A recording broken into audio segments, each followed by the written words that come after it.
The body lay exactly where it had fallen, 847 yards from Eleanor Blackwood's cabin door. Sheriff Tom Morrison stood over it, his breath forming white clouds in the October morning air, and studied the single bullet wound. Center mass, through the heart, clean entry, cleaner exit. The kind of shot that spoke of training, patience, and absolute certainty. Elle stood on her porch, arms crossed, watching Morrison examine the scene through his scope. She didn't need to be closer. She knew exactly what he would find. Morrison's radio crackled. "Sheriff, we got another one, quarter mile west, same MO, single shot, long range." The old lawman lowered his scope and looked up at the cabin, at the woman who stood there like a statue carved from Montana granite. 27 years old, barely 5'3", blonde hair, pulled back in a tight ponytail. She looked like she should be teaching kindergarten, not dropping men at distances most people couldn't see. He started the long walk up to her cabin. "Self-defense," Elle said before he reached the steps. Her voice carried the flat certainty of someone stating a fact, not making an argument. "They had rifles. They were on my property. They were warned." Morrison stopped at the bottom of the stairs. He'd been sheriff of Copper Ridge for 18 years. He knew when someone was lying. He also knew when someone was telling a truth that would complicate his entire week. "Miss Blackwood, I'm going to need you to walk me through the last 96 hours. Elle nodded once. "You're going to want coffee for this, sheriff. It's a long story." She turned and walked inside. Morrison followed, knowing that whatever came next would change everything he thought he knew about the quiet woman who'd bought the old Patterson property 8 months ago. What he didn't know was that it would also resurrect secrets buried for 50 years, challenge everything his town believed about heroes and legends, and prove that the deadliest sniper in Montana wasn't the grizzled Marine colonel they all worshipped. It was the girl they'd all dismissed, 96 hours earlier. The town meeting at Copper Ridge Community Hall was supposed to be about water rights and boundary disputes. Standard Montana business. Ranchers arguing over creek access, property owners debating fence lines, the usual territorial chess game that rural communities played every autumn. Elle sat in the back row trying to be invisible. She'd only come because her property was mentioned in the agenda. Some question about an old access road that crossed her northern boundary. She planned to listen, nod when appropriate, and leave without conversation. That plan died the moment Colonel Jameson Thorne stood to speak. At 67, Thorne looked like he'd been carved from the same mountains that surrounded the valley. 6'2", silver hair cut high and tight shoulders that hadn't forgotten the weight of a ruck. His face was weathered leather creased by decades of wind and sun, and his eyes held the kind of clarity that made people uncomfortable. He saw too much, remembered everything. Copper Ridge treated him like visiting royalty. Thorne was their claim to fame, their connection to something larger than cattle and hay prices. Marine Force Recon, 25 years of service. Grenada, Panama, Desert Storm, Somalia, 89 confirmed kills across a career that had become legend. He'd retired here in 2001, bought a ranch on the eastern edge of town, and spent his days training his horses and his evenings holding court at Murphy's Bar, telling sanitized versions of stories that would make most civilians lose sleep. The room quieted when he stood. Even the most argumentative rancher knew to shut up when Iron Thorne had something to say. "Before we move forward," Thorne said, his voice carrying the parade ground authority of a man who'd commanded in combat, "I want to address something that's been bothering me." Elle felt her stomach tighten. She didn't know why. Some instinct, the same one that had kept her alive in Helmand Province. "We've got new people moving into our valley," Thorne continued. "Good people mostly, hard workers, folks who respect the land and the community." He paused, scanning the room. His eyes found Elle, locked on. "But we also need to be clear about who we are and what we value here." Elle's hands gripped the edge of her chair. "I heard we've got a former Navy SEAL who bought the old Patterson place." "That right, Miss Blackwood?"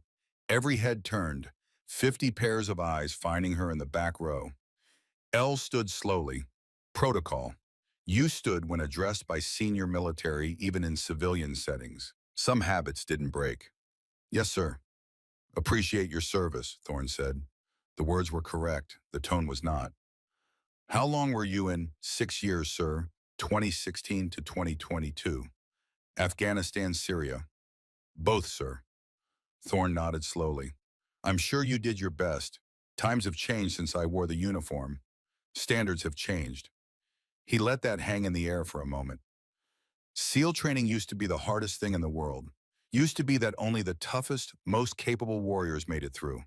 Men who could carry a wounded teammate 10 miles through enemy territory. Men who could operate for weeks without support, living on nothing but grit and determination. Elle felt her face flush. She knew where this was going. Now they're letting anyone through, Thorne said.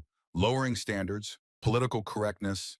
They're graduating people who can't carry a full combat load. Hell, they're graduating 100-pound girls who couldn't drag a wounded man to safety if their lives depended on it.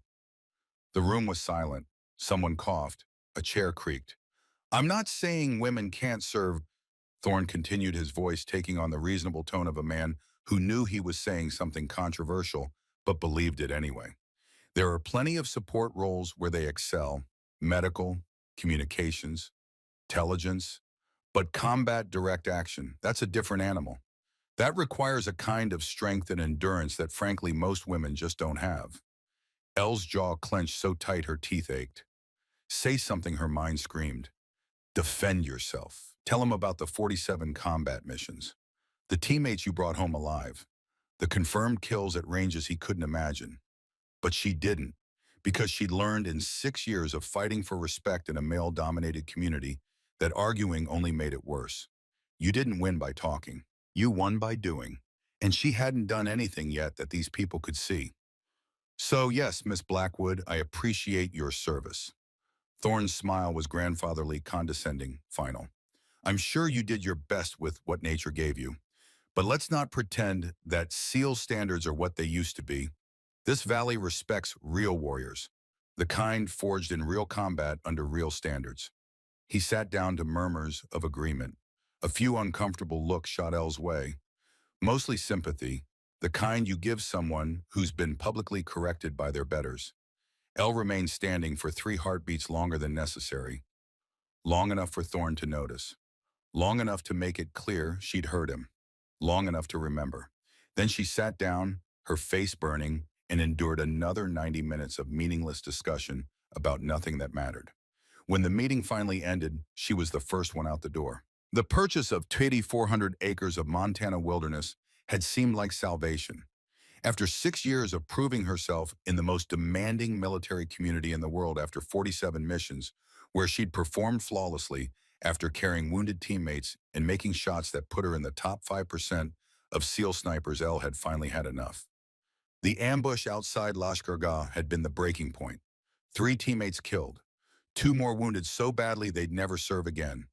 Elle had been the only one who made it out of that valley without bleeding. She'd killed 7 Taliban fighters that day, providing cover fire for the evacuation that saved the wounded. She'd done her job perfectly, and she'd decided she never wanted to do it again. The nightmares came every night for 8 months. The what-ifs, the if-onlys, the faces of men she couldn't save. The therapist at Walter Reed explained it was survivor's guilt, told her it was normal, told her time would help. Time hadn't helped. Distance had. Montana was as far from Afghanistan as you could get and still be on Earth. The mountains here were green, not dust brown. The air smelled like pine instead of smoke. The only explosions were thunderstorms rolling down from Canada. She'd found the property through a veterans land program. 2,400 acres of forest meadow and rocky ridgeline wrapped around a small lake that had never been named. The cabin was a wreck, but Elle knew how to fix things. 6 months of work transformed it from condemned to comfortable. New roof, new windows, plumbing that actually worked, electrical that wouldn't burn the place down, and security, the kind that made her feel safe for the first time since Lashkar Gah. 12 wireless cameras covering every approach, motion sensors along the property lines, reinforced doors with commercial-grade locks, and a basement that had become her armory. M24 sniper rifle with Schmidt and Bender scope, Remington 700 backup with Night Force optics, M4A1 carbine with ASOG and infrared laser, Glock 19 and 9mm for concealed carry. Enough ammunition to fight off a small army. Not because she was paranoid, because she knew what happened when you weren't prepared. Her daily routine was military precise. Wake at 0500, run 5 miles through the forest trails she'd mapped and memorized. Return at 0600, shower coffee, 0630 to 0800 weapons maintenance, Every rifle cleaned, every scope checked, every magazine loaded and tested. 0800 to 0900 patrolled the property on her ATV checking cameras and sensors. The rest of the day was hers, building, reading, hunting when she needed meat. She'd taken 3 elk since spring, each one dropped with a single shot at ranges beyond 400 yards. The meat filled her freezer. The practice kept her skills sharp. She avoided town except for essential supplies. Avoided conversation. Avoided anything that might lead to questions about her service or her reasons for being here. And she avoided Jameson Thorne, whose ranch was only 8 miles east, whose reputation cast a shadow over the entire valley, whose judgment had been delivered like a sentence she couldn't appeal. That isolation lasted until the poachers came. Elle first noticed them on the trail camera footage from her northern boundary. Week 1 of October, 3 days after the town meeting. 4 men moving through her property at 0300 hours, dressed in tactical clothing that was too expensive for casual hunters. Night vision goggles, thermal scopes, rifles that looked military issue. They moved with the coordinated precision of a trained team. Bounding overwatch, hand signals, sector coverage. This wasn't some locals jacking a deer out of season. The cameras tracked them for 40 minutes. They weren't hunting elk or deer. They were focused on something specific. Following GPS coordinates. Stopping at precise locations to use metal detectors. Searching for something buried. And they were targeting the grizzly bears. Elle had 5 grizzlies on her property. A sow with 2 cubs and 2 adult males who maintained territories on the eastern ridgeline. Montana law protected them. Killing one was a federal crime unless your life was in immediate danger. Even the most desperate poacher knew better than to risk that kind of heat. These men didn't seem to care. She watched them set up tranquilizer rifles, portable cages, sedation equipment, professional gear, the kind used by wildlife researchers or illegal traders who sold bear parts to Asian black markets, gallbladders for traditional medicine, paws for specialty restaurants. A single bear could be worth $30,000 to the right buyer. Elle spent the next day tracking them, not confronting them, not yet, just observing, learning their patterns, their routes, their procedures. It was basic reconnaissance. The kind she'd done 100 times in Afghanistan. What she learned worried her. These weren't amateur poachers. They were former military. The way they moved, the way they communicated the discipline in their operation, these were men who'd been trained by the same government that had trained her. Probably contractors now. The kind who took high-dollar jobs in gray legal areas because their skills didn't translate to civilian life. On day 4, she followed them to the northwestern section of her property. Rocky terrain, difficult access, rarely visited. They'd brought excavation equipment, shovels, pry bars, a portable winch. They worked for 3 hours clearing rocks and debris from what looked like a natural depression in the hillside. It wasn't natural. Elle realized that when they finally cleared enough material to reveal concrete underneath. A bunker. Old construction, 1960s or 70s by the look of it, covered by 50 years of erosion and vegetation. The men used bolt cutters on a rusted chain, pried open a steel door, disappeared inside with flashlights. 30 minutes later, they emerged carrying a metal briefcase. Military issue. Stainless steel with a triple lock system. The leader, a man about 48, 6'1", with a scar running down his left cheek, opened the briefcase. Even from 600 yards away, through her spotting scope, Elle could see his expression change. Satisfaction, greed, success. She couldn't see what was inside, but she saw enough. The briefcase was lined with lead, the kind of shielding you use for radioactive materials, the kind the military used for tactical nuclear weapons. Elle's blood went cold. Her property had been a military testing site. She'd found that in the county archives when she'd done title research before buying. Site Yankee, operational from 1965 to 1973, decommissioned after the Salt-Womine Treaty. The record said all hazardous materials had been properly disposed of. The records lied. She watched the men secure the briefcase, mark the GPS coordinates, and begin discussing their next move. Their radio chatter she'd intercepted their frequency on day 2 was revealing. Package Alpha secured. 13 to go. 13. There were 14 of whatever they were looking for. 14 lead-lined cases hidden in bunkers across her property. Probably plutonium cores from tactical nuclear weapons. Small-yield warheads designed for artillery deployment. The kind of thing the Army had tested extensively during the Cold War before deciding they were too dangerous, too unstable, too likely to fall into enemy hands. The kind of thing that was worth millions on the black market. Elle waited until they left. Then she approached the bunker, careful to avoid disturbing obvious signs of entry. The door was still open. She used her flashlight to examine the interior. Concrete walls, old electrical fixtures, storage racks that had mostly collapsed. And in the corner, 13 empty mounting brackets, lead-lined, designed to hold cases exactly like the one the poachers had taken. One down, 13 to go, and all on her property. She climbed out and sealed the bunker entrance, covering it with rocks and branches to match the surrounding terrain. Then she hiked the 6 miles back to her cabin, her mind racing through options. Call the sheriff, tell him what? That she'd found evidence of Cold War-era nuclear weapons on her property, and armed men were stealing them. Morrison was a decent law enforcement officer, but he was designed for cattle theft and domestic disputes, not international nuclear trafficking. Call the FBI. Same problem. By the time federal agents responded, investigated, verified her claims, these men would have recovered all 14 cores and disappeared into whatever criminal network paid for such things. Call someone from her old SEAL team. That felt like admitting she couldn't handle her own problems. Like proving Thorne right. She needed support, needed backup, needed help. And she hated that feeling more than anything. Elle sat on her porch that night drinking bourbon and watching the stars, trying to decide on the right move. The smart move would be to call for help. The proud move would be to handle it herself. The safe move would be to pack up and leave, let someone else deal with radioactive Cold War relics and armed poachers. She'd never been good at safe moves. The decision was made for her the next morning. She woke at 0500, as always, went for her run, as always returned at 600 as always. But something was wrong. The kind of wrong you feel before you see it. Her cabin door was locked.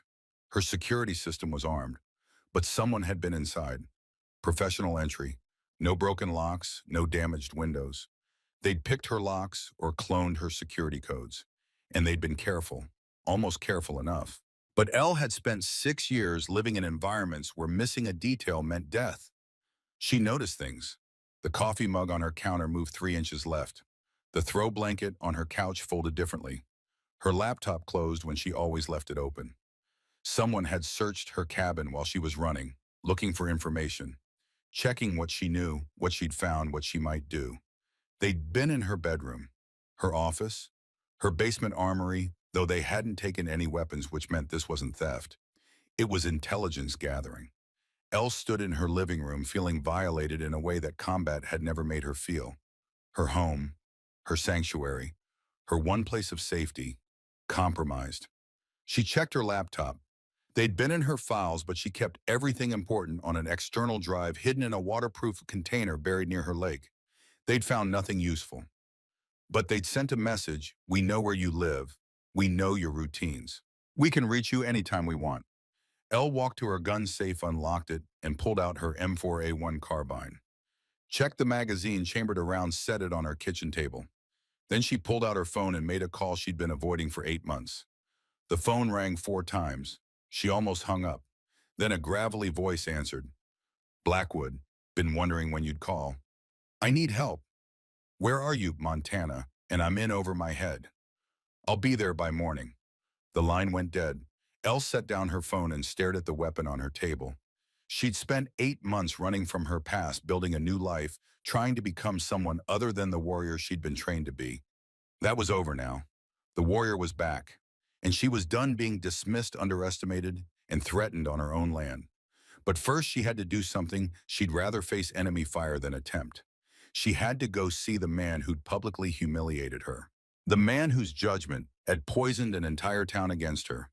The man who, according to declassified military records she'd found at 0200 that morning, had been the security commander for Site Yankee from 1971 to 1973. Colonel Jameson Thorne knew about those bunkers, had known for 50 years, and he was going to tell her everything, whether he wanted to or not, because in 12 hours she'd have backup. Her former teammate was coming, and together they'd stop these poachers and secure those cores. But Elle needed Thorne's knowledge first. The facility layout, the bunker locations, the details that weren't in any official record. She loaded her Glock 19, holstered it under her jacket, and drove her truck down the mountain road toward Copper Ridge, toward Thorne's ranch, toward a confrontation she'd been avoiding but couldn't escape. The sun was barely up when she pulled into his driveway. The ranch was immaculate. White fences, perfect barn, freshly painted horses, grazing in paddocks that looked magazine-ready. Everything controlled, everything in its place, just like the man who owned it. Thorne sat on his porch, coffee in hand, watching her approach. He didn't look surprised, didn't look concerned, just looked at her the way a teacher looks at a struggling student who's finally come for help. Elle walked up his driveway, her boots crunching on gravel, her heart pounding harder than it had during firefights. This was different. This was personal. She stopped at the bottom of his porch steps, looked up at the legend, at the man who dismissed her, judged her, found her wanting. "Colonel Thorne," she said, her voice steady, "we need to talk about Sight Yankee." For the first time since she'd known of his existence, Jameson Thorne's face showed something other than confidence. His eyes widened fractionally. His coffee cup paused halfway to his lips. The mask of certainty cracked. "How do you know that name?" His voice was quiet, careful, the voice of a man who just heard something he thought was buried forever. "Because I found one of the bunkers, and the men who are cleaning it out." Elle held his gaze, refusing to look away. "You were the security commander there, 1971 to 1973, which means you know exactly what those bunkers contain. And you've known for 50 years that the disposal records were falsified." Thorne stood slowly, set his coffee down. His hand moved to his belt where Elle knew he kept a .45 ACP in a leather holster. Not threatening, just aware. "You need to forget about this," he said. "Pack up your truck and drive away. This isn't your fight." "They're on my land. That makes it my fight." "You don't understand what you're dealing with." "Then explain it to me." Elle climbed 2 steps, close enough now that Thorne would have to acknowledge her as a threat or an equal. "Because those men have already taken one core. They're coming back for 13 more. And when they get them, they're going to sell them to whoever pays the most. Maybe terrorists, maybe foreign governments, maybe criminal organizations who will make dirty bombs and kill thousands of people. That's classified information. It was classified 50 years ago. Now it's just dangerous."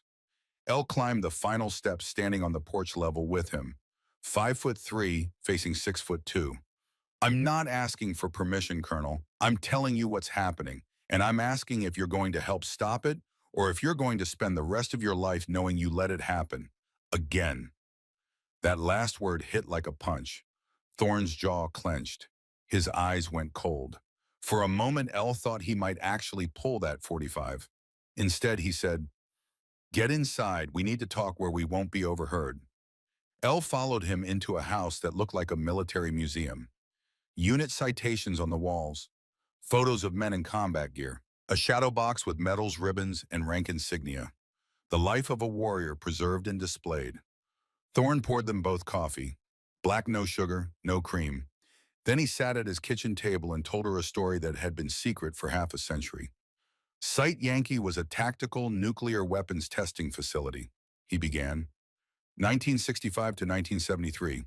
We were developing artillery-launched nuclear warheads. Small yield devices, 5 to 10 kilotons. The idea was that conventional artillery could deploy tactical nukes on the battlefield without needing bombers or missiles. "That's insane," Elle said. "That was the Cold War." Thorne's voice was tired, old. "We built 14 functioning prototypes. Each one had a plutonium core about the size of a softball, enough radioactive material to contaminate a city block if improperly handled, enough to make a dirty bomb that could kill thousands." "What happened to them?" "The Salt-White Treaty happened. 1972. Nuclear arms reduction. Both sides agreed to dismantle certain weapon systems. Tactical artillery nukes were on the list. We got orders to dispose of the prototypes. Send them to Nevada test site for proper dismantling and burial." Elle watched his face. "But you didn't." "I was a lieutenant, 26 years old. I followed orders." Thorne stared into his coffee cup like it held answers to questions he'd been asking for 50 years. My commanding officer was Colonel Harrison Caldwell, good Marine, combat veteran, smart, capable, respected by everyone. He told me the trucks were coming to transport the cores to Nevada, told me to supervise the loading. But they never went to Nevada. I didn't know that, not for sure. Not until 20 years later when some documents got declassified. Thorne looked up at her. The trucks left Site Yankee, but they only went 20 miles, to various locations around the facility. Caldwell had them buried in unmarked bunkers sealed with concrete covered with rock and soil. Made them disappear. Why insurance leverage? Access to nuclear materials that officially didn't exist. Thorne set down his coffee cup with enough force to make it ring. I didn't learn the truth until 1993. By then, Caldwell was a senator, decorated war hero, untouchable, and I was a colonel with a career to protect. I told myself the cores were buried safely, that they'd stay buried, that no one would ever find them. You were wrong. I was a coward. The word came out like a confession. I should have reported it, should have demanded an investigation, but I didn't want to believe that a man I respected had lied to me, and I didn't want to destroy my own career trying to prove it. Elle absorbed this, the weight of 50 years of guilt sitting in a kitchen in Montana finally being spoken aloud. The men stealing them, she said. Who are they? I don't know. But if they know about Site Yankee, if they have locations, if they have the equipment and expertise to handle nuclear materials, Thorne trailed off.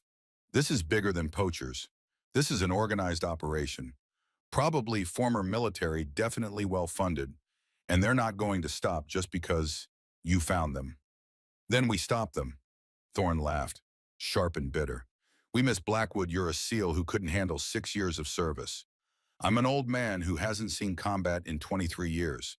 Against professionals with nuclear weapons at stake, we'd be dead in an hour. Elle stood, walked to his window, looked out at the mountains that held secrets she was now responsible for protecting. I did 47 combat missions, she said quietly. I have 38 confirmed kills. I carried wounded teammates 5 miles through enemy territory. I made shots at distances you can't imagine under conditions that would have broken anyone. I earned my trident the same way you earned your rank, through blood, sweat, and refusing to quit when everything in me wanted to. She turned to face him. You dismissed me because I'm small, because I'm a woman, because you don't believe the modern military could possibly produce warriors as capable as your generation. Elle's voice was level controlled. But I'm not here to prove anything to you. I'm here because those cores are on my property, and I'm the only person in this valley with the training and experience to stop those men, with your help or without it. Thorne studied her, really looked at her for the first time, not seeing a girl playing soldier, seeing a combat veteran who'd walked through the same fire he had, just in different mountains. You have a plan, he asked. I have a teammate coming, former SEAL solid operator. We'll need at least 2 more, preferably with EOD and medical experience. I know 2 Marines, retired, good men. If I call, they'll come. Then call them. Elle pulled out her phone, opened a map application. While they're traveling, you're going to tell me everything you remember about Site Yankee, every bunker location, every access tunnel, every detail that might help us recover those cores before those men do. And then what? We're not law enforcement. We can't arrest them, can't hold them. We don't need to arrest them. We need to secure the Quran and then call the FBI with a complete package. Locations, evidence, everything wrapped up with a bow. Elle met his eyes. Unless you'd rather let them go, let those 14 cores end up on the black market. Let whatever happens next be someone else's problem. Thorne was quiet for a long moment. Then he stood, walked to a locked cabinet, and pulled out a folded map. Yellowed with age, marked with notations in faded ink. Site Yankee master layout, he said. I kept it. Against regulations, against orders. Kept it because I knew that someday, somehow, this would come back. He spread it on the table. 14 bunkers, numbered Alpha through November, all within a 5-mile radius of your cabin. Elle looked at the map, at the notations, at the memories of a 26-year-old lieutenant who'd followed orders and spent 50 years regretting it. What changed your mind, she asked. About helping me, Thorne was quiet. Then my son, Marcus. He's a Marine gunnery sergeant, instructor at Scout Sniper School. He called me 6 months ago, told me about a female SEAL who'd just completed the course, said she was the best natural shooter he'd seen in 15 years, said she had the temperament, the discipline, the instinct, said she reminded him of me at her age. Elle felt something cold settle in her chest. He told me her name was Eleanor Blackwood, said she was posted to Montana after she retired, asked if I'd look her up, maybe offer some guidance. Thorne looked at her. I said I would. Then you showed up at that town meeting and I let my pride and my prejudice cloud my judgment. I saw a young woman and assumed she couldn't possibly be the warrior my son described. So you humiliated me publicly. Yes, and I've regretted it every day since. Thorne's voice carried real shame. When you called tonight, I knew. My son trained you, taught you everything I taught him, which means you're not just good, you're generationally good. Elle absorbed this, the connection, the legacy, the fact that she'd been trained by the son of the man who'd become her enemy. Your son saved my life, she said quietly. In Syria, I was pinned down, 3 hostiles closing in. Gunny Thorne provided counter-sniper fire from 800 yards. Dropped all 3 in 15 seconds. After the mission, he pulled me aside and said, "You've got the talent. Now develop the discipline. Be better than good. Be certain." Thorne's eyes glistened, just for a moment. "That's Marcus," he said, "always teaching, always pushing people to their potential. He never mentioned you by name, just said his father was a Marine legend, that he learned everything from a man who'd forgotten more about shooting than most people would ever know. And I spent the last 8 months treating his best student like she was playing dress-up." Thorne picked up the map. "I can't undo that, but I can help you finish this. Not because you need me, because I need to fix what I broke 50 years ago." Elle nodded once. "Then let's get to work." They spent the next 6 hours going over the map. Thorne's memory was sharp. He remembered each bunker location, each access route, each security measure that had been in place. He sketched additional details, corrected GPS coordinates, provided information that wasn't on any official record. By the time the sun set, they had a complete picture of Site Yankees layout. 14 bunkers, 14 plutonium cores, and somewhere between 2 and 7 days before the poachers recovered them all. Elle's phone buzzed at 1900 hours.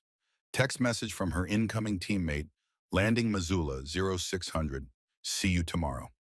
Backup was coming. Intelligence was gathered. The mission was taking shape. She stood to leave.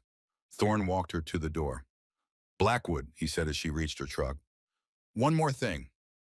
Elle turned. "I was wrong about you, about women in combat, about modern warriors." Thorne's voice was steady, sincere. "You're right that I judged you without cause. But more than that, I failed to see that courage and capability don't care about gender or size or what generation you belong to. They care about heart.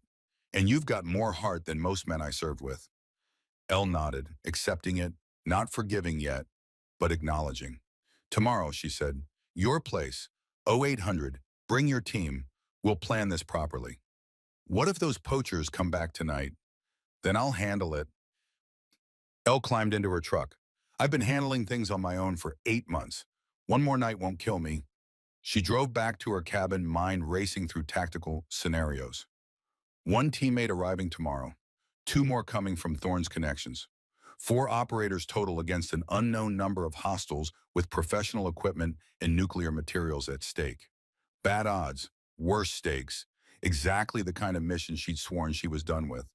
But as she pulled up to her cabin and saw the mountains silhouetted against the stars, she realized something. She hadn't been running from combat. She'd been running from failure, from the ambush that killed her teammates, from the guilt that followed. This was different. This was her land, her responsibility, her chance to stop something terrible before it happened. She carried her rifle inside, locked the door, checked her security system, and settled in for the night. Tomorrow would bring allies' plans and preparation. Tonight brought something else entirely. The 4 heat signatures moved like ghosts through Elle's northern perimeter. Professional spacing. Textbook bounding overwatch. 2 advancing while 2 provided cover. These weren't amateurs stumbling through the dark. Elle watched them through her night vision scope from the second-floor window she'd reinforced specifically for this purpose. Ballistic glass, reinforced frame, clear sight lines covering 270 degrees of approach. She'd built this cabin for survival, and tonight that preparation would pay dividends. The lead man stopped at 200 yards. Hand signal. The team halted. Another signal. Two split left, two right. Classic pincer movement. They'd done their homework, studied her cabin's layout, planned their approach to minimize exposure. Elle keyed her phone. Emergency text to Sheriff Morrison. 4 armed hostiles on my property. Self-defense situation developing. Then she set it aside. Morrison was 20 minutes away, even if he floored it. This would be over in 5. She could have dropped all 4 before they reached 150 yards. Easy shots, controlled environment. She had the high ground, the superior position, and they had no idea she was tracking their every move. But Elle wasn't trying to kill anyone tonight. She was sending a message. The team reached 100 yards. Split formation now. 2 approaching the cabin front, 2 circling to the rear. They expected her to be asleep, expected surprise, expected an easy target. Elle switched on her external floodlights. 4,000 lumens of LED brilliance turned night into day. The poachers froze night vision goggles, suddenly useless eyes struggling to adjust. 3 seconds of confusion. More than enough. Elle's voice boomed through the external speakers she'd installed. You have 10 seconds to leave my property. After that, I start shooting. The lead man recovered first, ripped off his night vision, raised his rifle toward the cabin. Elle put a round through the tree, 6 inches from his head. The suppressed M4 made a sound like a heavy cough. The tree exploded in a shower of bark and splinters. 9 seconds. 2 of them ran, just turned and sprinted back toward the tree line. Smart men, survivors. The other 2 held position. Professionals. The kind who'd been in enough firefights to know running from a sniper was how you died tired. Drop your weapons, Elle commanded. Hands on your heads. You leave alley or you leave in bags. Choose now. The lead man spoke. Blackwood, we're just doing a job. No need for this to get ugly. Elle recognized the voice. The man from the bunker, the leader with the scar. You broke into my home, Elle said. Searched my property, threatened my security. That's already ugly. We can make a deal, walk away, forget what you saw. There's money in this for you. I'm going to count to 3. Then I'm calling the sheriff and the FBI and every federal agency that deals with stolen nuclear materials. 1. Be reasonable. 2. The lead man made his decision. Hand signal to his partner. Both men dropped their rifles, raised their hands, and started backing away slowly. Keep moving, Elle said. All the way to the tree line. All the way off my land. And tell whoever hired you that Eleanor Blackwood isn't interested in deals. They disappeared into the darkness. Elle tracked them with her scope until they were beyond her property line. Then she secured her cabin, checked every entry point, and settled in to wait for dawn. The message was sent. She wasn't prey. She wasn't a target. She was a threat. And anyone who forgot that would learn the hard way. Sheriff Morrison arrived at 0430 with 2 deputies. They found Elle on her porch, coffee in hand, watching the sunrise paint the mountains gold. Miss Blackwood, Morrison said carefully, got your text. You want to explain what happened? Elle handed him a USB drive. Security camera footage. 4 armed men on my property at 0300. I warned them off. They left. No shots fired at personnel. Morrison examined the drive. You said shots fired in your text. Warning shots. Trees don't file complaints. This is the 2nd time in a week you've reported armed intruders. This is the 2nd time in a week armed intruders have tested my patience. Morrison sighed. He was a good man, fair, honest, but he was built for a small town, small problems, and this was escalating beyond his capacity. I'm going to be straight with you, he said. I don't have the resources to patrol your property 24/7, and I don't have the authority to investigate what these men are actually after. You need federal help. Federal help is coming. I made calls yesterday. What kind of calls? The kind that handles situations like this. Elle set down her coffee. Sheriff, I appreciate your concern, but I can protect my own property. What I need from you is documentation, official record of these incidents, time-stamped reports. So when this goes bigger, there's a paper trail showing I did everything by the book. Morrison studied her. You expecting this to go bigger? I'm expecting this to end one way or another. He nodded slowly, took the USB drive. I'll file the reports. But Blackwood, be careful. These men are professionals, and professionals don't give up just because someone fired warning shots. Neither do I, Sheriff. Morrison and his deputies left. Elle showered, changed, and prepared for the 0800 meeting at Thorne's Ranch. Her teammate would arrive at 0600 from Missoula. Two more operators would arrive courtesy of Thorne's connections. By 0900, they'd have a team. By noon, they'd have a plan. By nightfall, they'd be operational. Her phone buzzed at Euro 545. Text from an unknown number, driveway in 5. Hope you made coffee. Elle smiled. She'd recognize that attitude anywhere. The truck that rolled up her driveway at 0550 was a beat-up Ford F-250 that had seen better decades. The man who climbed out looked like he'd been built from spare parts and bad decisions. 6 feet tall, 200 pounds of muscle and scar tissue, with a beard that could hide small weapons and eyes that never stopped scanning. Declan "Deck" Reeves had been Marine EOD for 12 years before retiring to private contracting. Elle had worked with him on 3 operations in Syria. He was the best explosive ordnance technician she'd ever met, and one of the few men who'd never questioned whether she belonged on a combat team. Blackwood, Deck said, pulling her into a hug that lifted her off the ground. You look too healthy for someone who called in a favor at 0200. I'm in trouble, Deck, the kind that needs your particular expertise. Figured, you don't call unless it's nuclear. Please tell me it's not actually nuclear. Elle's expression answered before her words did. Oh hell, Deck said. It's actually nuclear. Inside, over coffee strong enough to strip paint, Elle briefed him on everything. The poachers, the bunkers, the plutonium cores, Thorne's 50-year-old guilt, the senator's corruption, the black market buyers waiting for materials that could kill thousands. Deck listened without interrupting. When she finished, he leaned back in his chair and laughed, sharp and disbelieving. So let me get this straight.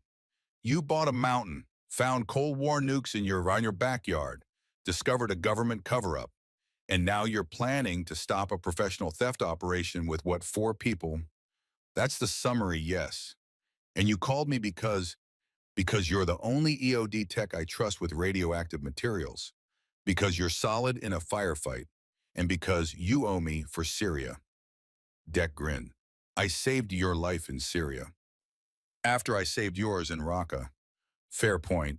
He stood stretched, cracked his neck. All right, I'm in. When do I meet the rest of this suicide squad? 0800, Thorne's Ranch. The legendary Colonel Thorne, the guy you said treated you like garbage.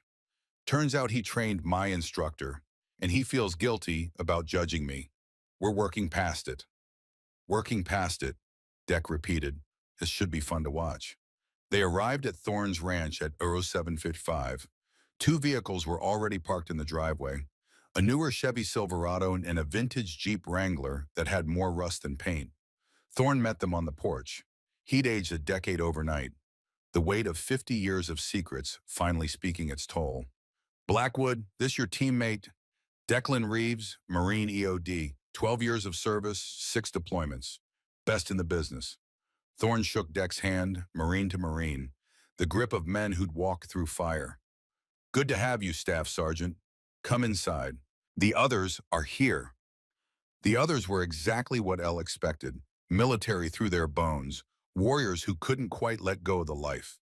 The first was Garrison Fletcher, 57 years old but built like he was still running Bud's training. 6'1" gray hair buzzed to stubble forearms like steel cables.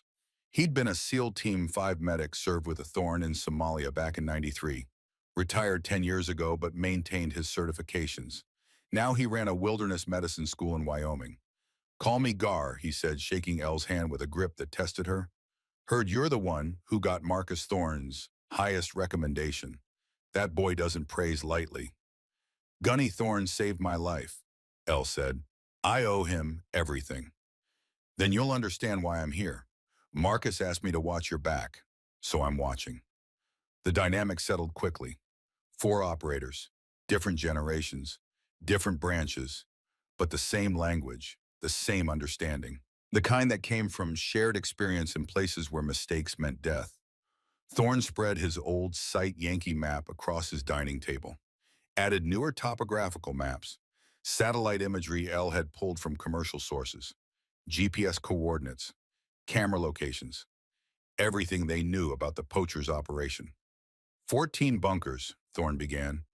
The Poachers have recovered at least 4 cores, maybe more. We've confirmed Bunker Alpha was hit 6 days ago. Intel suggests they've taken Bravo Charlie and Delta as well. Deck studied the map. That's fast work.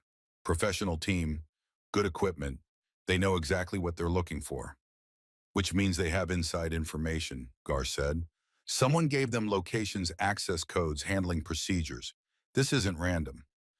Elle pulled up a file on her laptop. Meet Marcus Vance, former Delta Force, discharged in 2015 for conduct violations. Since then, he's been a private military contractor specializing in high-value material recovery. Translation, he steals things governments don't want stolen. And the inside man, Thorne asked quietly, Senator Harrison Caldwell, your former commanding officer, the man who ordered those cores buried 50 years ago. Elle turned the laptop to show Caldwell's official photo. Distinguished, silver-haired, respectable. He's in financial trouble. Campaign debts, legal issues, needs money fast. Vance approached him with a deal. Caldwell provides locations and intel. Vance handles recovery and sale. They split the profit. The room was silent. Thorne's face had gone gray. Harrison Caldwell, he finally said. We served together for 8 years. He was my mentor. Taught me everything about leadership, about honor, about doing what's right even when it's hard. And then he betrayed all of it, Elle said gently. 50 years ago, now he's doing it again. Thorne nodded slowly. Then we stop him. Both of them. Whatever it takes. They spent 4 hours planning, breaking down bunker locations, analyzing terrain, discussing approach routes and defensive positions. Deck calculated timelines for core recovery, factoring in radiation protocols and handling procedures. Gar inventoried medical supplies, planned casualty evacuation routes, established treatment priorities. Elle and Thorne worked on sniper positions, overlapping fields of fire, primary and alternate locations, wind patterns at different elevations, the technical details that separated good shooting from legendary shooting. You've got the skills, Thorne said, marking a position on the map. But do you have the experience? Have you made a shot past 1,000 yards in combat conditions? 247 yards, Elle said. Helmand Province, 2020. High wind moving target, elevated position. HVT extraction mission. 1 shot. Thorne looked up. 247. That's the same distance as your record shot. Panama 1989. I read the after-action report. It's taught at scout sniper schools, the textbook example of extreme range precision fire. Something shifted in Thorne's expression. Recognition, maybe respect. Who was your spotter? Gunny Marcus Thorne, your son. Thorne set down his pencil. He never told me he'd coached a shot matching my record. He said records didn't matter, only results, only bringing everyone home. Elle held his gaze. He said you taught him that. Thorne was quiet for a long moment. Then he nodded. Right, you're primary sniper. I'll spot. Let's prove that modern warriors can still make the old guard proud. By 1300, they had a workable plan. 2-person teams. Elle and Thorne would handle long-range overwatch and sniper operations. Deck and Gar would execute core recovery with proper radiation protocols. They'd start with the bunkers closest to Elle's cabin, work outward, recover as many cores as possible before Vance's team could react. What about resistance, Deck asked. Vance won't just let us waltz in and take his payday. We go in hard and fast, Elle said. Dawn operations. Hit 3 bunkers in 6 hours. Recover cores, secure them, move to the next location before Vance realizes what's happening. And when he does realize, then we're ready for a fight. They broke for lunch, MREs from Gar's truck, the kind of meal that transported them all back to deployment days. Questionable food, good company, mission focus. Deck pulled Elle aside during the break. You trust Thorne after everything. I trust his guilt. I trust his need to fix this. And I trust that he trained the man who trained me. That's a lineage of knowledge I can believe in. Fair enough. And the others? Gar served with Thorne in Somalia. He's solid. Saved 12 lives under fire. If someone gets hurt, he's who I want working on them. And me, Elle smiled. You're the glue. The one who keeps everyone calm when things go sideways. Plus, you can disarm a nuke with a paperclip and attitude. That's valuable. Damn right it is. Deck glanced back at the house. This is going to get messy, isn't it? Probably. Good, I was getting bored with contracting work anyway. They reconvened at 1400 for equipment check. Weapons, ammunition, communication gear, medical supplies, radiation detection equipment, lead line transport cases for recovered cores. Everything laid out, inspected, tested. Thorne provided additional M4A1 carbines from his personal arsenal. I've been collecting since I retired. Figured someday I might need them again. Didn't think it would be for this. Deck examined the rifles with approval. These are maintained better than most active duty weapons. You've been staying sharp. Old habits, Thorne said, and maybe hoping I'd get one more mission, one more chance to do something that mattered. You're getting it, Elle said. We all are. At 1600, Elle received an encrypted message on her secure phone. Unknown sender, the same signature she'd seen before MA. Vance planning major recovery operation. Tomorrow night, Bunkers Echo Foxtrot Golf Hotel, 4 cores in one push. He's bringing reinforcements. Count 12 operators plus 4 security personnel from Caldwell. You're outnumbered 4-1. Suggest defensive strategy. Pick your ground. Make them come to you. M.A. Elle read it aloud. The team absorbed the intelligence. Maxwell Anderson, Thorne said. Vance's former teammate. He reported Vance for black market dealing in civilian casualties. They were both discharged as a result. Anderson's been tracking Vance ever since. Why help us? Gar asked. Redemption, revenge, justice. Thorne shrugged. Maybe all three. Anderson's a good man who made hard choices. If he says Vance is coming with 16 personnel, we believe him. Deck did the math. 4 of us against 16 of them. On terrain they've studied, for materials they're willing to kill for. Bad odds, Elle agreed. So we don't fight on their terms. We choose the battlefield. We force them to come to us. Where? Gar asked. Elle studied the map, found the location Anderson had mentioned. Bunker Hotel, the most remote facility, highest elevation, surrounded by exposed terrain with limited cover. Here, she said, tapping the map, Bunker Hotel, 600 feet elevation. Open ridgeline approach. We fortify the position, set up proper defensive fields of fire, and make them fight uphill through a killing zone. That's a last stand, Deck said quietly. No, it's a shooting gallery, with us behind the triggers. Thorne examined the location. It's risky. If they bring heavy weapons mortars, anything with real firepower, we're exposed. They won't. Too much risk of damaging the cores. Radiation dispersal, environmental contamination. They need precision, not firepower, which means rifles and tactics. And in a rifle fight, we have the advantage. Why? Gar asked. Elle smiled, cold and certain. Because I'm the best shot any of them will ever face, and they won't even see me until it's too late. The room was quiet. Then Deck laughed. Hell, I'm convinced. Let's build a fortress and dare them to take it. They spent the rest of the day preparing. Deck and Gar drove to Elle's property to scout Bunker Hotel and plan defensive positions. Elle and Thorne stayed at the ranch, refining the tactical plan, running through contingencies, preparing for every scenario they could imagine. At 1900, Thorne's phone rang. He listened, spoke briefly, hung up with a grim expression. That was Morrison. Sheriff's Department got a call about suspicious vehicles near your property. 3 trucks, 8 men, armed. He's sending deputies to investigate. Tell him to stand down, Elle said immediately. This is beyond local law enforcement.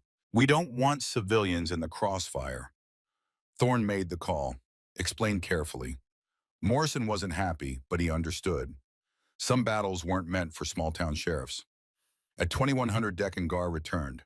They brought detailed photographs, GPS waypoints, terrain analysis. Hotel is perfect, Deck reported.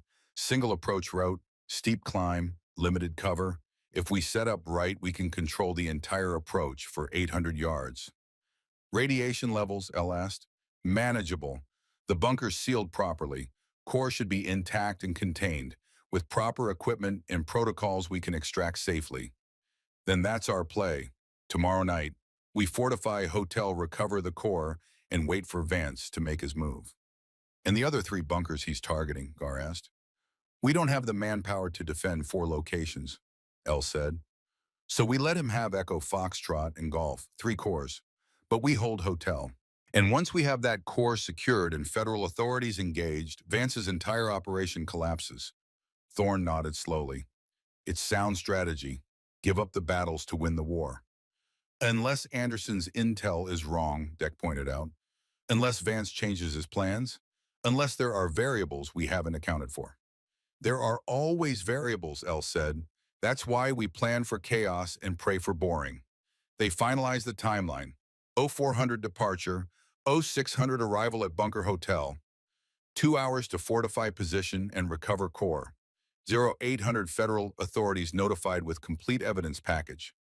By the time Vance's team arrived for their evening operation, they'd be facing not just 4 operators, but FBI, DOE, and whatever other federal agencies descended on a nuclear material theft. Get some sleep, Elle told her team. Tomorrow's going to be long, and possibly violent. I need everyone sharp. Gar and Deck took guest rooms in Thorne's house. Elle prepared to drive back to her cabin, but Thorne stopped her. Stay here tonight, he said. Your property's compromised. They know where you live. Here we have security, numbers. And honestly, I'd rest easier knowing you're not alone. Elle considered refusing. Pride, independence, the same instincts that had kept her isolated for 8 months. But she was building a team now. Learning to trust again. Learning that asking for help wasn't weakness. All right, thank you. Thank you, Thorne said quietly, for giving an old man the chance to fix his mistakes, and for showing me that I was wrong about more than just buried nuclear weapons. They sat on his porch as the stars came out. 2 snipers separated by 4 decades of service but united by the same commitment to precision, honor, and doing what was right even when it was hard. Tell me about Marcus, Thorne said. My son. He doesn't talk much about his work, but you trained with him, learned from him. What's he like as an instructor? Elle smiled. Demanding, uncompromising, brilliant. He can read a shooter's mistakes from 500 yards away. Knows exactly what you're doing wrong before you do. But he's patient, encouraging. He believes everyone can improve if they're willing to work. Sounds like his mother.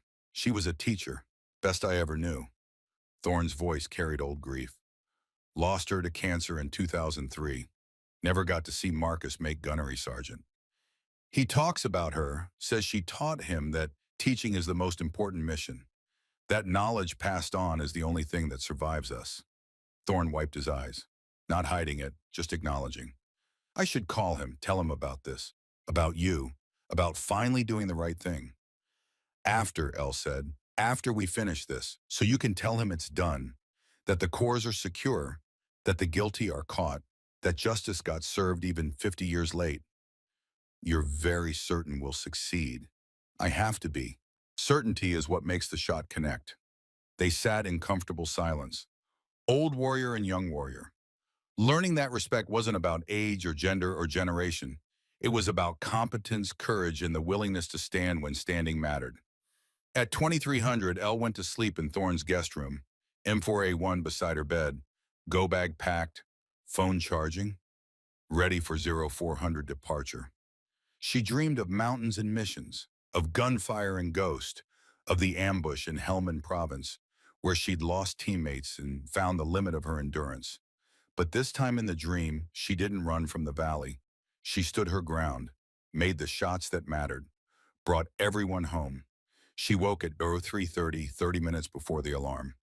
Old habits from deployment days. The body knowing before the mind that it was time to work. The house was already stirring. Coffee brewing, men checking weapons, the quiet efficiency of professionals preparing for operations. By 0400, they were loaded and moving. 2 vehicles, Elle and Thorne in her truck with the sniper rifles and observation equipment. Deck and Gar in Gar's Jeep with the EOD gear and medical supplies. They drove through darkness toward the mountain that held secrets buried for 50 years, toward a bunker that would become a battlefield, toward the moment where 4 operators would face 16 hostiles and prove that skill mattered more than numbers. The sky was just beginning to lighten when they reached the base of the ridgeline leading to Bunker Hotel. They parked the vehicles in concealed positions, covered them with camouflage netting, and began the 3-mile hike to the summit. Elle led the way, her mountain, her mission, her responsibility. Behind her, 3 warriors followed, each carrying the weight of their own histories, each committed to seeing this through to whatever end awaited. The sun broke over the eastern peaks as they reached Bunker Hotel. Golden light spilled across exposed granite and sparse vegetation. The bunker entrance was exactly where Thorne's 50-year-old map indicated. Concrete door, rusted lock, the seal of secrets too long buried. Decayemens the entrance. Clean, no signs of tampering. Vance hasn't been here yet. Then we're ahead of schedule, Elle said. Let's make this count. They worked with practiced efficiency. Deck and Gar breached from the bunker, swept for threats, and booby traps established safe entry protocols. Elle and Thorne set up primary and alternate sniper positions with overlapping fields of fire covering the approach route. By 0700, they were operational. The core was secured in a lead-lined transport case. Defensive positions were fortified. Communications were tested. Fields of fire were confirmed. They were ready. And somewhere below them, moving up the mountain with professional precision and criminal intent, Marcus Vance led 16 men toward a confrontation he didn't know was waiting. A confrontation that would prove the difference between old legends and new warriors was nothing at all. Because warriors were warriors, regardless of when they served. And today, 4 of the best would remind 16 professionals why skill, position, and absolute certainty mattered more than numbers. The mountain held its breath. And Eleanor Blackwood, 27 years old, one 247-yard veteran disciple of Gunny Marcus Thorne and granddaughter in spirit to Colonel Jameson, Thorne settled behind her rifle and waited for the moment when patience became violence. The moment that would define everything. The moment that was coming fast. The wind at 9,600 feet was a living thing. It gusted and swirled, pulled at clothing, whispered lies about trajectory and holdover. Elle had been tracking it for 90 minutes, learning its rhythm, understanding its moods. Wind at altitude wasn't linear. It curved around ridgelines, accelerated through gaps, died in pockets of dead air. Reading it required patience and instinct in equal measure. Thorne lay beside her in the primary hide spotting scope, steady on a small tripod. They'd built the position into the natural terrain using rocks and sparse vegetation for concealment. From 400 yards, they were invisible. From 800 yards, they were ghosts. Movement, Thorne said quietly. Southeast approach, 4 individuals, tactical spacing. Elle shifted her scope, found them immediately. 4 men moving upslope with the careful precision of professionals who knew they were exposed. They wore civilian hiking gear but moved like soldiers. Spacing too perfect. Sector coverage too disciplined. These were Vance's advanced scouts. Range, Elle asked. 740 yards. Wind 3 o'clock, 12 miles per hour, sustained gusting to 18. Elle did the calculations automatically. At this distance, with this wind, she needed 2.3 mils of windage adjustment. The gusts complicated it, but she could wait for the lulls. Patience was the sniper's greatest weapon. I have the shot, she said, waiting for your call. Hold, Thorne said. Let them commit. Once they radio back that the approach is clear, the main force will follow. That's when we want contact. The scouts continued their advance. 600 yards now, 500. They were good, Elle had to admit. Proper use of cover, coordinated movement. But good wasn't enough when you were being tracked by someone better. At 400 yards, the lead scout stopped. Raised his radio. Elle watched him key the mic, speak briefly, lower the radio. The universal signal that the path ahead was clear. Main force will be moving now, Thorne said. We've got maybe 10 minutes before they're in the kill zone. Copy. Repositioning to cover the approach. They'd planned this carefully. 3 defensive positions, each covering different ranges and angles. The primary hide where they currently sat controlled 400 to 1,000 yards. The secondary position, 200 yards to their left, covered 200 to 500 yards. The tertiary position, another 150 yards beyond that, covered the final approach to the bunker entrance where Deck and Gar waited. Overlapping fields of fire, mutual support, the fundamental principle of defensive operations. L's radio crackled, Deck's voice calm and professional. We have the package secured, radiation levels nominal, ready to extract on your signal. Negative, L replied. Hold position. Company's arriving. We need to neutralize the threat before we move. Copy. Standing by. Elle settled deeper into her position, controlled her breathing, let her heart rate drop to operational levels. This was the moment she'd trained for across 6 years and 47 combat missions. The moment where skill became survival. The main force appeared at 200 yards. Even at that distance, Elle could count them. 12 individuals moving in 3 fire teams of 4. Professional tactics. Proper spacing. These weren't Vance's scouts. These were his primary assault element. 12 hostiles confirmed, Thorne reported, moving in tactical formation, armed with what looks like M4 variants and SR-25 designated marksman rifles. Any heavy weapons? Negative, just small arms. They're keeping it light, probably worried about damaging the core with explosives.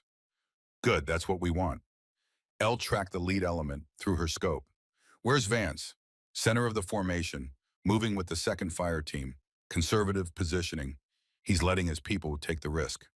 Smart, paranoid, probably why he's still alive. The assault force moved with grim efficiency. They knew their objective, knew the terrain, had probably studied satellite imagery, and planned this operation for weeks. What they didn't know was that 4 operators were waiting with superior positions and the will to hold them.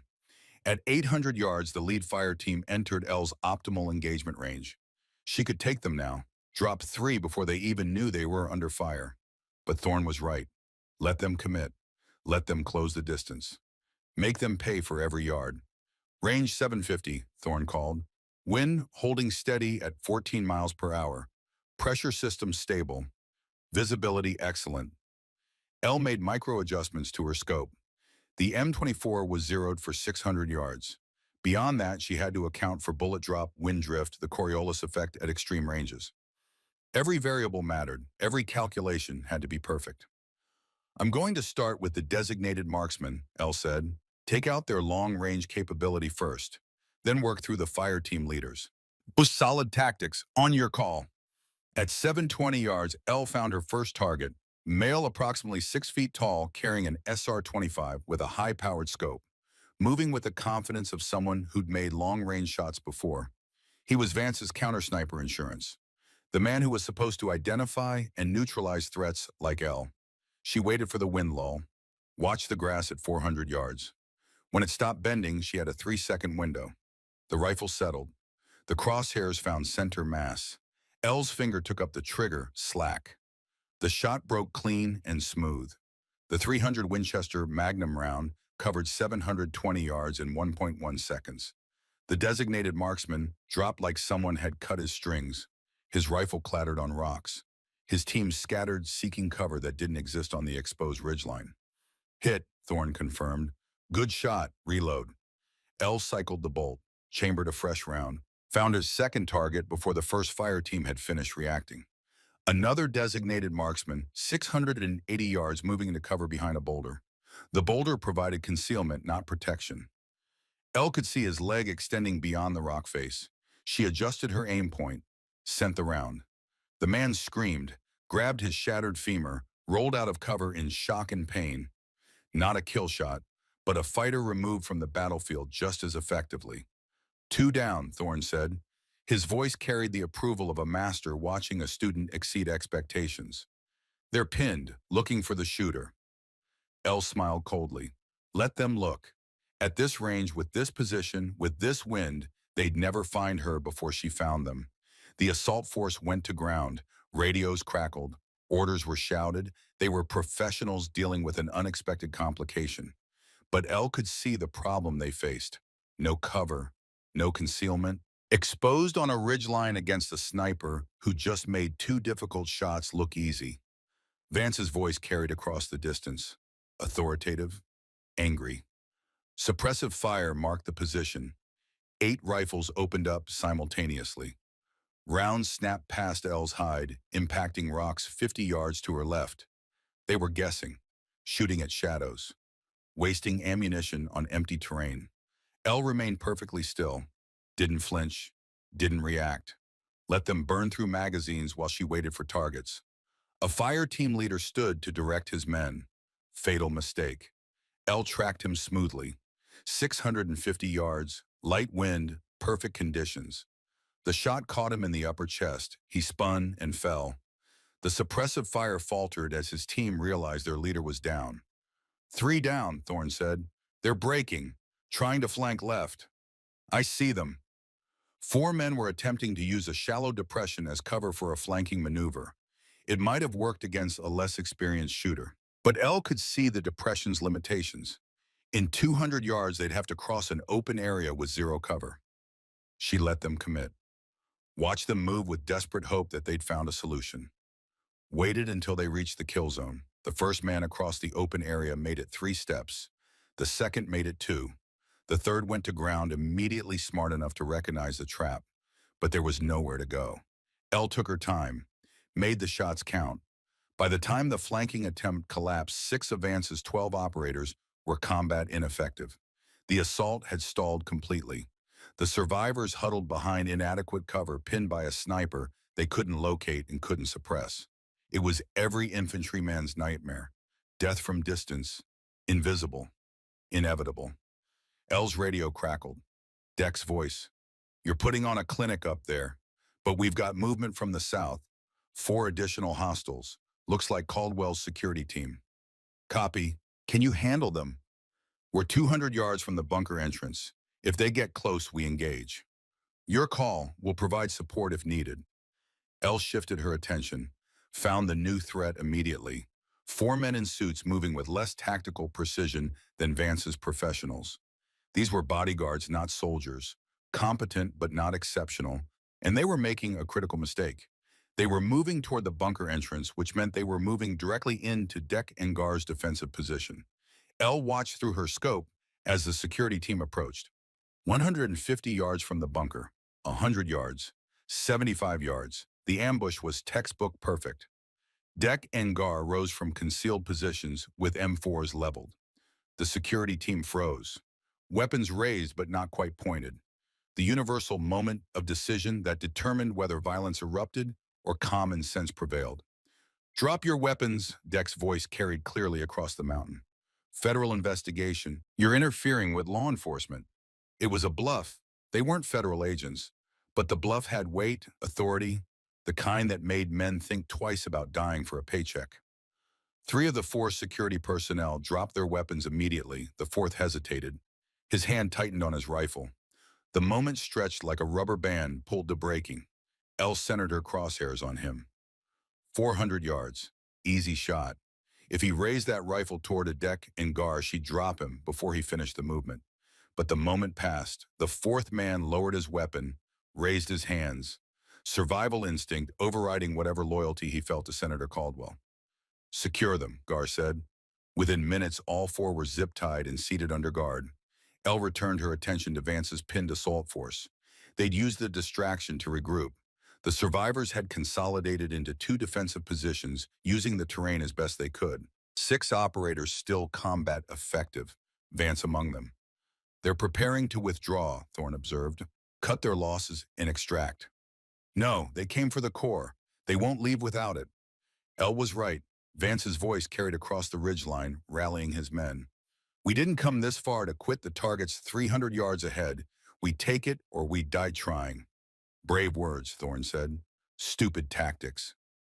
Desperate tactics. He knows this is his last chance. After today, every federal agency will be hunting him.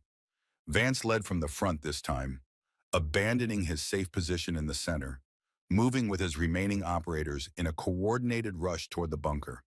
It was courage or madness, or both. A final assault across open ground against entrenched defenders with superior firepower. Elle tracked him through her scope. 550 yards. 500. 450. She could end this now, drop Vance and watch his assault collapse. But something held her back. Some instinct that this needed to play out differently. At 400 yards, Vance's team came under fire from Deck and Gar. The M4s cracked in rapid succession. Controlled pairs, professional fire discipline. Two more of Vance's operators went down. The assault broke. The survivors scattered, seeking any cover they could find. Vance dove behind a boulder, trapped 400 yards from the bunker, pinned by crossfire from two positions. "He's done," Thorne said. "The assault's finished. Time to end this." But before El could respond, another voice joined the battle, amplified through a megaphone. Authoritative and arrogant. "Vance, stand down. This operation is over." Senator Harrison Caldwell emerged from the southern approach. 71 years old, but moving with military bearing. He wore a tactical vest over his expensive suit, carried a pistol in his right hand, and looked absolutely furious. "Senator," Vance called back, "we can still do this. We need nothing." Caldwell's voice cracked like thunder. "You've failed. 6 men down. The Corps is compromised. Federal authorities are probably already en route. Then we extract now, take what we can, and I'm not extracting, I'm finishing this." Caldwell raised his pistol, not toward the bunker, toward Vance. Elle's breath caught. Through her scope, she watched a 50-year conspiracy collapse in real time. "You were supposed to be professional," Caldwell shouted. "Surgical instead, you've drawn attention, created casualties, and failed to secure even half the cores. Senator, you need to calm." The pistol barked. Once, twice, 3 times. Vance jerked with each impact. Fell. Didn't move again. The surviving operators stared in shock. Their employer had just murdered their team leader. Whatever loyalty they'd felt evaporated instantly. Caldwell turned toward the bunker. He reached into his tactical vest, pulled out a small black device, a detonator with a red button and LED display showing "armed" in green letters. Through her scope, Elle felt ice water flood her veins. She recognized commercial blasting equipment when she saw it. "I had insurance," Caldwell's voice carried across the ridgeline. "Shaped charges placed throughout the bunker complex. Dead man's switch. If I don't enter the disarm code every 60 seconds, or if someone kills me, this entire mountain becomes a radioactive wasteland." The LED display on the detonator blinked 0047, 0046, 0045. The surviving operators began backing away rapidly. Nobody wanted to be near ground zero when plutonium got dispersed by high explosives. Elle's crosshairs tracked Caldwell. She could take the shot, drop him before he triggered the charges. But a dead man's switch meant the moment his heart stopped, the timer would hit 0. "Harrison, don't do this," Thorne's voice boomed across the mountain. He'd stood from their hide, making himself visible. "There's still a way out." Caldwell's head turned. Recognition flickered across his face. "Jameson, is that you?" The timer read 0038, 0037, 0036. "It's me," Thorne said, "and I'm asking you as a brother Marine and as someone who respected you once." "Respected," Caldwell laughed, bitter and broken. "You followed my orders without question. Never suspected, never questioned. Just like a good little lieutenant. 029, 28, 27. Elle's mind raced through options. The detonator was in Caldwell's right hand. The LED display faced away from her. She couldn't see the exact configuration. Commercial systems usually had a safety mechanism. Usually. "Put it down, Harrison," Thorne said. "Whatever you've done, however deep you've fallen, this doesn't end it. This just makes it worse. Kills innocent people. Poisons this land for generations." 018, 017, 016. "There's no peace for men like me," Caldwell said. He raised his left hand, the pistol, not toward Deck or the bunker, toward himself, barrel under his chin. "I won't spend my final years in federal prison," Caldwell said. "Won't let my legacy be treason and corruption. Better to end it here, on a mountain, like a warrior. And if I'm going, I'm taking these cores with me, making sure nobody profits from my mistakes." His left thumb moved toward the pistol trigger. His right thumb hovered over the detonator button. The LED read 0009, 0008, 007. "Harrison," Thorne started. Elle had 3 seconds to make a decision. Shoot the detonator, difficult shot might trigger the charges. Shoot Caldwell, dead man switch activates. Shoot the pistol, remove his suicide option, force negotiation. The wind lulled. 3-second window. Elle made her choice. The shot came from 890 yards. Elle hadn't waited for permission, hadn't asked for authorization. She'd simply read the moment and made the call that a trained sniper makes when someone's life hangs in the balance. The bullet struck Caldwell's pistol, obliterated the weapon in his hand. Metal fragments tore through his palm. The pistol spun away, harmless. Caldwell screamed and dropped to his knees. Deck rushed forward, secured the senator with zip ties, applied combat gauze to the mangled hand. Within seconds, Caldwell was neutralized. Thorne turned to Elle. His expression was complex. Gratitude, shock. Something deeper that might have been pride. 890 yards, he said quietly. In high wind, moving target, hand-sized objective. That's impossible. That's the standard you set, Elle replied. Panama 1989. I just matched it. The surviving operators surrendered immediately. Without Vance or Caldwell, they had no reason to fight. Deck and Gar secured them efficiently. Within 20 minutes, the entire assault force was neutralized. Elle and Thorne descended from their position. The adrenaline was fading now, replaced by the exhaustion that always followed combat. Elle had fired 11 rounds, made 9 hits, 2 misses that bothered her even though the hit percentage was exceptional. Deck met them at the bunker entrance. Federal authorities are 15 minutes out. FBI, DOE, probably half the alphabet agencies. Someone dropped a comprehensive intel package about this operation. Anderson, Elle said, Vance's former partner. He's been feeding us information the whole time.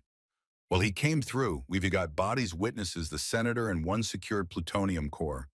This is going to be the case that ends careers and starts investigations. Gar was treating casualties. The wounded operators would survive. Vance would not. Caldwell sat in shocked silence, staring at his ruined hand and his ruined life. Thorne walked to the senator, crouched beside him. Harrison, why you had everything. Respect, honor, a legacy that would have outlived you. Why throw it away? Caldwell looked up with empty eyes. Because legacy doesn't pay debts. Because honor doesn't buy silence. Because 50 years ago I made a choice that seemed pragmatic, and every day since then I've been trapped by it. He laughed bitterly. I became the thing I fought against. The corrupt politician, the sellout. And the worst part is, I can't even remember when it happened. It was just one compromise, then another, until the man I was disappeared entirely. You could have come clean 20 years ago, 10 years ago, and destroy everything. Admit I'd lied, face court-martial, prison disgrace. Caldwell shook his head. I told myself I'd handle it, fix it quietly, make it right without consequences. But you can't fix corruption quietly. It spreads, metastasizes, and eventually someone like her, he nodded at Elle, comes along and shines a light on it. Elle stood over him. This broken man who'd betrayed everything for money and pride. She felt no satisfaction, no triumph, just tired recognition that the world created these situations constantly and someone had to stand against them. Did you know about the 3 teammates I lost? Elle asked quietly. Caldwell looked confused. What? Helmand Province, 2021, ambush, 3 dead, 2 wounded. I was the only one who walked away clean. It destroyed me, made me question everything about my service. Whether I was good enough, whether I deserved to survive when they didn't. I don't understand. I almost let that guilt bury me, almost let it define the rest of my life. But I made a choice. I wouldn't let their deaths be meaningless. I'd honor them by being better, by standing when standing mattered, by protecting people who couldn't protect themselves. Elle crouched to his level.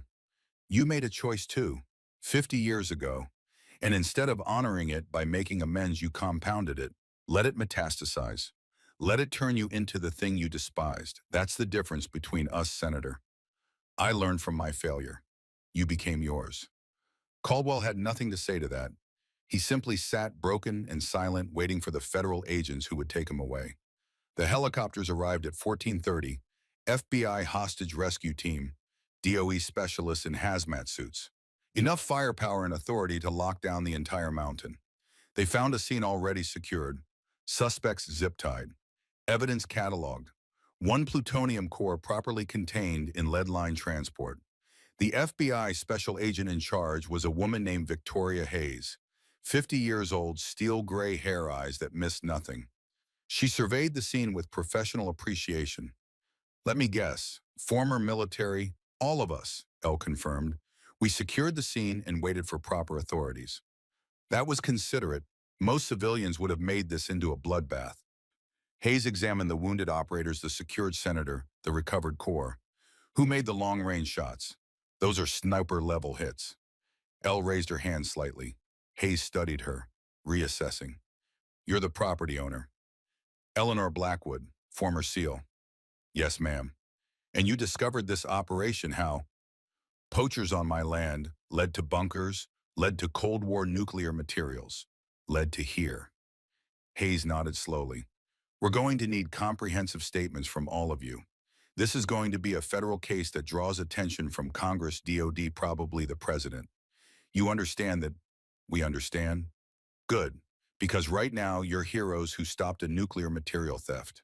I'd like to keep it that way, which means cooperating fully with our investigation.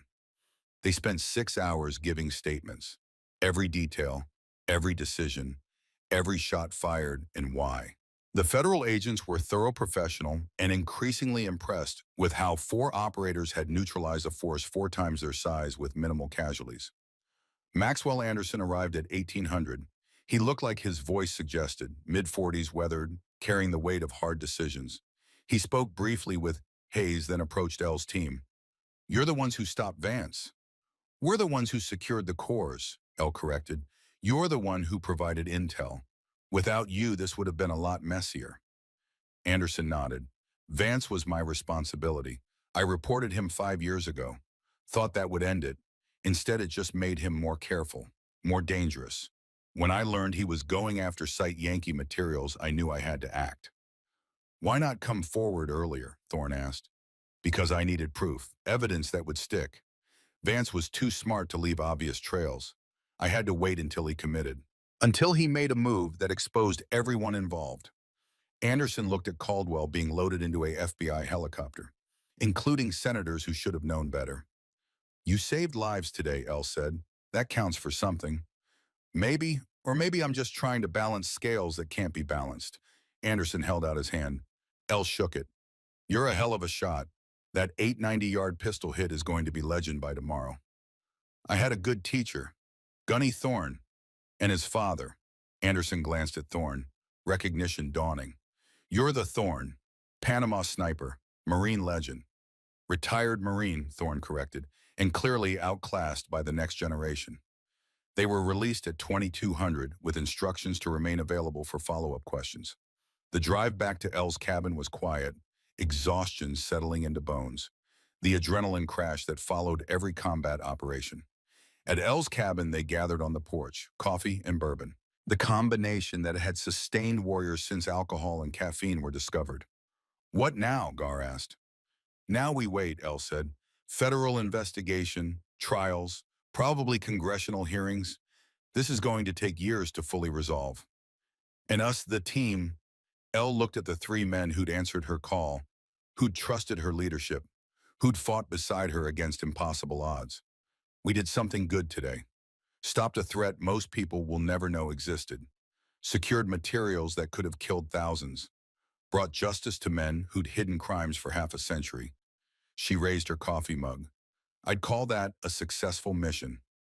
They drank to that, to success, to survival, to the bond forged in combat. Deck and Gar left the next morning, promises to stay in touch, invitations to visit, the friendships that war created and peace maintained. Thorne stayed an extra day. He and Elle walked her property, discussing the operation, analyzing decisions, debriefing the way soldiers do when they need to process what they've lived through. You're exceptional, Thorne said as they stood overlooking the valley. Not just skilled, exceptional, the kind of operator that comes along once in a generation. I learned from the best. Marcus would be proud. Hell, I'm proud. And I'm sorry it took almost losing everything to recognize what was obvious from the start. Elle accepted the apology, the sincerity behind it. What about you? What's next for Colonel Thorne?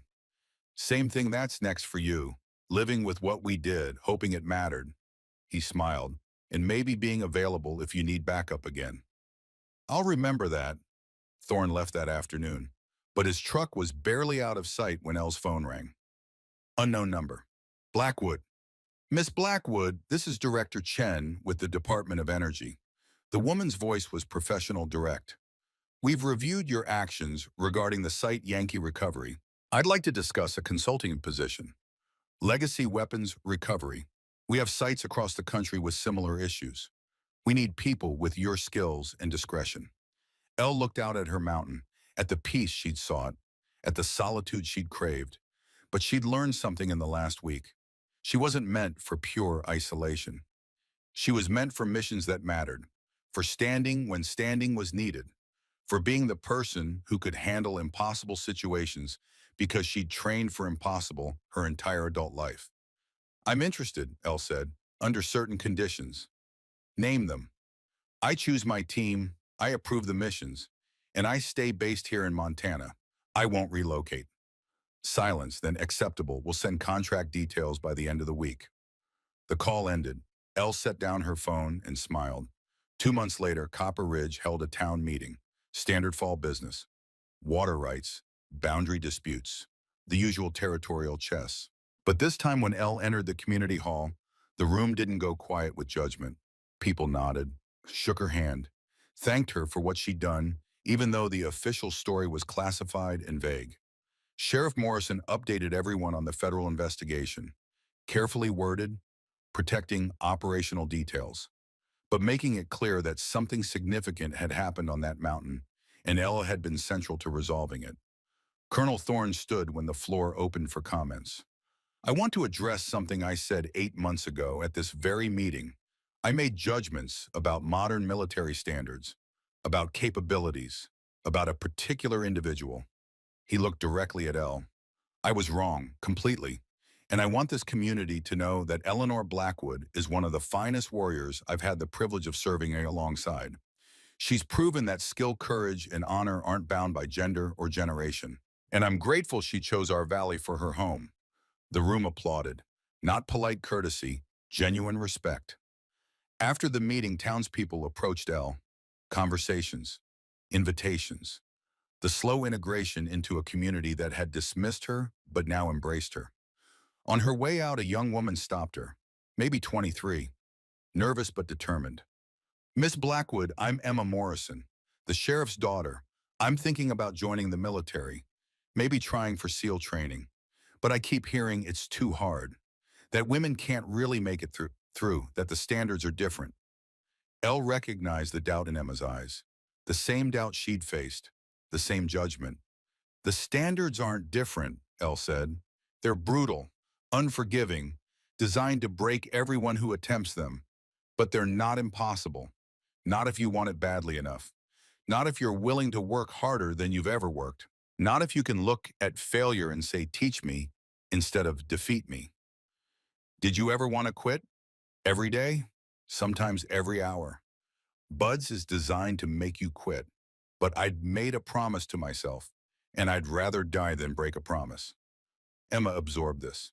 If I train, will you help me? Elle smiled.